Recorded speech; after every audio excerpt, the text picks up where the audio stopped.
family, his cousins and aunts and uncles and brothers and sisters, who, like Tim, are the salt of the earth.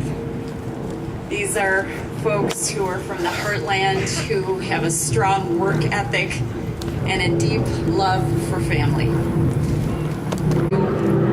The political battles with political opposition, and had many moments where I thought, how in the world will he find his way out of this? But he is a man whose internal compass is set so true that he always found a way to lead Minnesotans to a better place. I had the good fortune and opportunity to be alongside him during his time as governor in many parts of the world, whether it was in China or South America, Europe, or India, or in a country that is particularly dear to our heart, Israel. And through all of those experiences, I watched my husband weave and blend together his knowledge, his expertise, with his ability to form amazing, lasting relationships. And it's tempting, I presume, to assume that his spouse of so many years would stand here and be supportive simply from the heart. And of course, I am supportive from the heart. But all that I know and all that I have witnessed about my husband has me supporting him in equal measure with my heart and my head. I am completely certain that he is the best person for the job.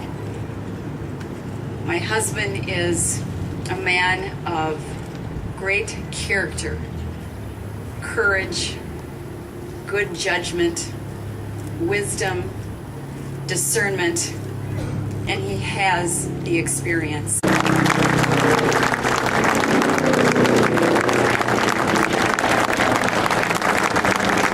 Thank you. Thanks, honey, for those tremendous remarks, very gracious and kind remarks, and for your love and for your support for all these years.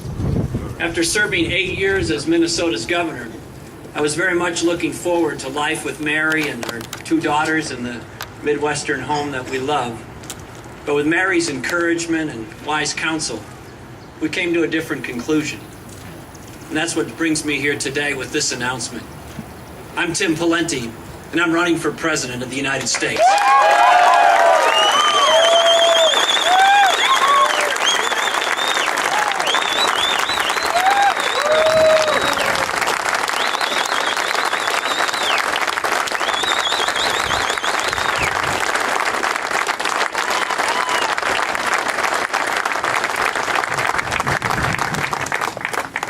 We live in the greatest country the world has ever known.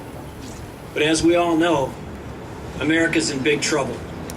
And it won't get fixed if we keep going down the same path.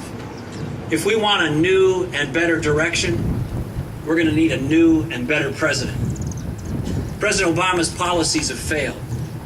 But more than that, he won't even tell us the truth about what it's really going to take to get out of this mess that we're in. Now, I could stand here and tell you that we can solve America's debt crisis and fix our economy without making any tough choices.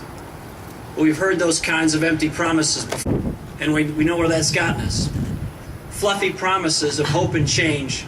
They don't buy our groceries, make our mortgage payments, put gas in our car, or pay for our children's school clothes or other needs. So in my campaign, I'm going to take a different approach. I'm going to tell you the truth. And the truth is, Washington, D.C. is broken. Our country's going broke, and the pain of the recent recession will pale in comparison to what's coming if we don't get spending in Washington, D.C. under control.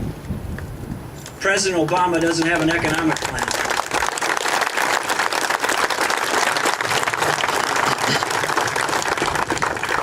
President Obama doesn't have an economic plan. He just has a campaign plan. And the United States of America deserves much, much better. President Obama promised that spending $800 billion on a pork-filled stimulus bill would keep unemployment under 8%.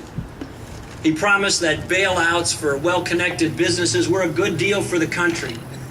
He promised that a federal takeover of health care would keep costs under control.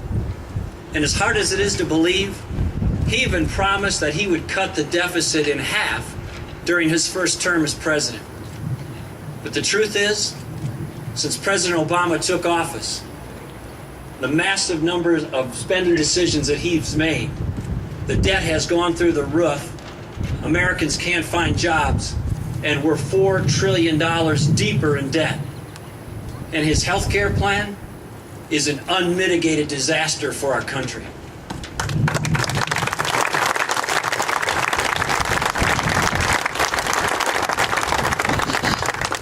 We've tried President Obama's way. We're running out of time. It's time for new leadership. It's time for a new approach. And it's time for America's president, and anyone who wants to be president, to look you in the eye and tell you the truth. So here it is. Government money isn't free. You and I either pay for it in tax.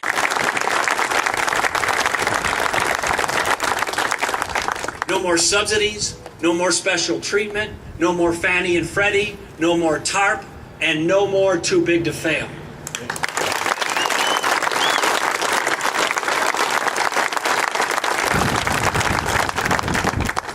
Success in our economy once again must be determined by the ingenuity of competing businesses and the judgment of the marketplace, period. But there's more.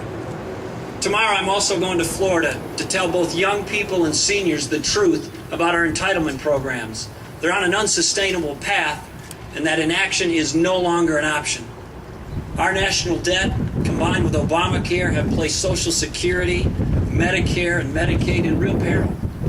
I'm going to tell young people the truth that over time, and for them only, we're going to have to gradually raise the Social Security retirement age. And I'm also going to tell the truth to wealthy seniors, that we're going to have to means test Social Security's annual cost of living adjustment. Medicare must also be reformed. We're going to do it with pay for performance incentives that reward good doctors and wise consumers. And we need to block grant Medicaid to the states.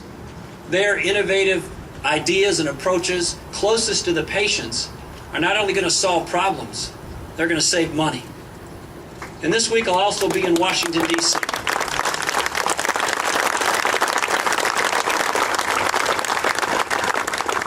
In Washington, D.C., I'm going to remind the federal bureaucrats that government exists to serve its citizens, not its employees. Yeah.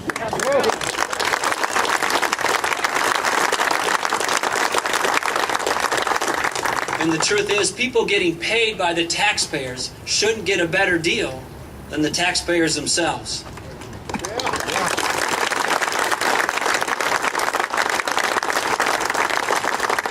That means freezing federal salaries, transitioning federal employee benefits, and downsizing the federal workforce as it retires.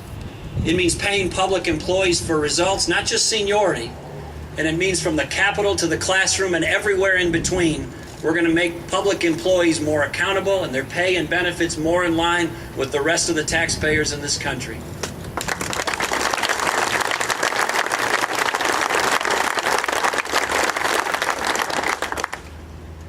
And in the private sector, it means no card check, not now and not ever.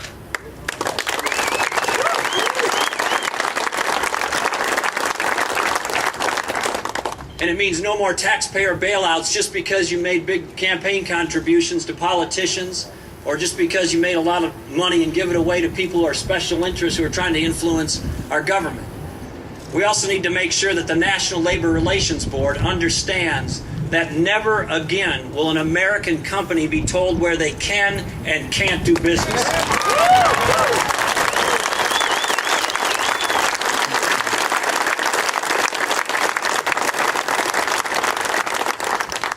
I'm here today to tell Iowans the truth, too. America is facing a crushing debt crisis, the likes of which we've never seen before. We need to cut spending, and we need to cut it big time. The hard truth is there are no longer any sacred programs. The truth about federal energy subsidies, including federal subsidies for ethanol, is that they have to be phased out. We need to do it gradually, we need to do it fairly, but we need to do it. Now, I'm not some out-of-touch politician from some other part of the country. I served 2 terms as governor as an agricultural state. I fully understand and respect the critical role farming plays in our economy and our society. I've strongly supported ethanol in various ways over the years, and I still believe in the promise of renewable fuels, both for our economy and for our national security. But even in Minnesota, when we face fiscal challenges, we reduced ethanol subsidies. That's where we are now in Washington, but on a much, much larger scale. It's not only ethanol. We need to change our approach to subsidies in all industries. It can't be done overnight. The industry has made large investments, and it wouldn't be fair to pull the rug out from under them immediately. But we must face the truth that if we want to invite more competition, more investment, and more innovation into industry, we need to get the government out.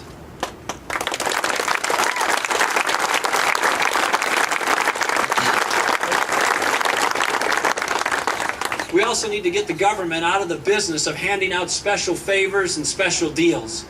The free market, not freebies from politicians, should decide a company's success. So as part of a larger reform, we need to phase out all subsidies across all sources of energy and all industries, including ethanol. We simply can't afford them anymore. Now, some people are going to be upset about what I'm saying. Conventional wisdom says you can't talk about ethanol in Iowa, or Social Security in Florida, or financial reform on Wall Street. But someone has to say it. Someone has to finally stand up and level with the American people. Someone has to lead. I will.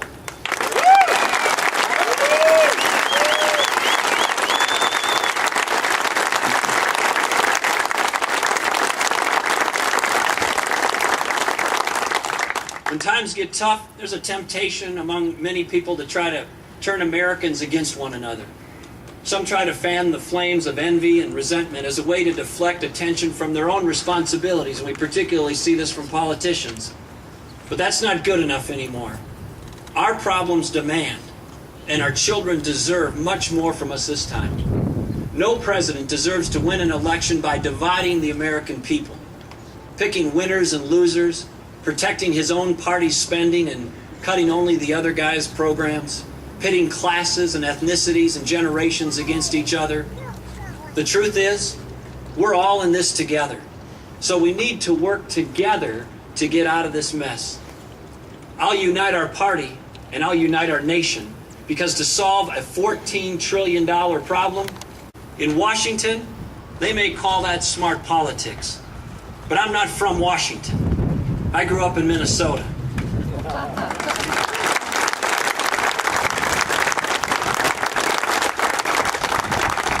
I grew up in the hard-working, blue-collar town of South St. Paul. When I was 16 years old, my mom passed away of ovarian cancer. A while later, my dad lost his job for a while. In a situation like that, you see some things and you learn some things. At a young age, I learned the value of leaning into my faith in God in challenging times and in all times. I saw the value of a loving family that rallied around each other in times of crisis. I learned the value of hard work and the responsibility for doing my part. I learned that education was a ticket to opportunity. And I learned the value of a job and a paycheck. I had a chance to work in a grocery store for about 7 years. I was a union member. I was proud to earn some money to help pay for school costs and to help make ends meet. The values I learned are America's values. I know the American dream because I've lived it. I'm running for president to keep that dream alive.